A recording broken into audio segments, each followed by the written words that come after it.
Soms is rap minuut weg, vind ik geen rust meer in de wereld. Enkel teksten geven me het gevoel dat klopt. Het zijn nog de zesde kerel in de ogen van mijn kladblok. En het is beter dan de gesprekken dat ik voeren in mijn kop. Ik het blad kan ventileren. Want op sommige momenten word ik sommen met de meest verwarrende gedachten geconfronteerd in mijn kragen. Mijn zelfvertrouwen breken me op een één aan, zodat ik niet meer in staat zie voor te spreken. De avond vul ik meestal in mijn versen en coupletten. Enkel schrijven kan me geven wat dat nergens anders treffen. In de nacht is ik bezig met de teksten te verwerken. Overdag concretiseer ik ze, het helpt me te relaxen. Zijn de letters in mijn troosten, ook ik gebarsten.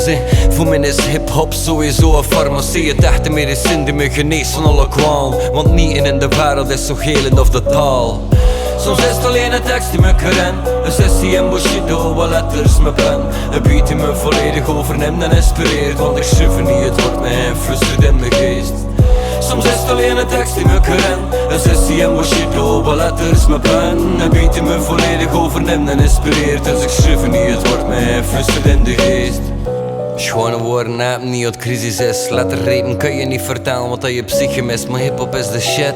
Ook uit mijn teksten smitten is die nekken stiefelijk achter een avondje sterk in je bluffen als ze schrijven. Ze beseffen niet, ook zo gaan progresseren. Komt er in het alfabet nog een letters bij. Ik wist je heeft niet het gevoel van de bar het brood te leggen in het midden van de leugen. De inspiratie valt die lijkt de stress tijdens de werkdag. Met dat verschil dat geen hier je niet kapot maar sterk maakt. Dus vet Mark al meer dan 15 jaar zijn we actief. Nog zoveel zware platen dat ik bewaren in het archief. Ze zijn niet klaar voor wat dat voor een supervorm en dat die piekt. Al die jaren is de waarde van muziek voor mij gebleven. Het is verweven met ervaring uit de dit van toen dat nog wat jonger waren. Onervaren maar uniek. Soms is het alleen een tekst die me kent. Een sessie in Bushido, wat letters me pen. Een beat die me volledig overneemt en inspireert. Want ik schrijf niet, het wordt mij influisterd in mijn geest. Soms is het alleen een tekst die me kent. Een sessie in Bushido, wat letters me pen. Een beat die me volledig overneemt en inspireert. Dus ik schrijf niet, het wordt mij influisterd in de geest. In de geest.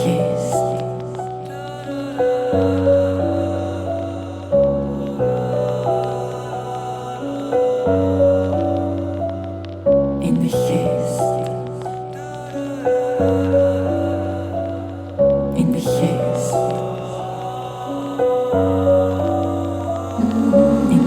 Vaak schrijf ik zonder topic, zonder onderwerp. Want ware inspiratie is het wat en ik het onderwerp. Ik kon me sterk zodat beschikbaar. Bluffen van außen hebt gemak. We hebben al zelden balbies te haasten. Dus ik laat alles van ook het gewicht niet meer kan dragen. Of het schriftelijk gebeurt of niet, ik voel me soms verslagen. En maar amper is staat voor nog te proeven van de dagen. Dat is het moment waar ik schreven. Tot ik vroeg ontwaken met mijn hoofd tussen de engbussen. Maar ik heb de hele nacht geschreven, maar toch kreeg ik er voorlopig weinig zin tussen. Mijn gedachten en onzekerheden wat ik invluggen. De indrukken van het leven die me soms indrukken. Maar ik weet dat me er niet mogen in verliezen. En al lukt het niet als er keuzes voor u te kiezen. Dus probeer ik elke letterreep te richten op het goeie. Beseffen elke tekst is weer een beetje verder groeien. Soms is het alleen een tekst die me kent. Een sessie in Bushido, wat letters me pen. Een beat die me volledig overneemt en inspireert. Want ik schrijf niet, het wordt mij influisterd in mijn geest.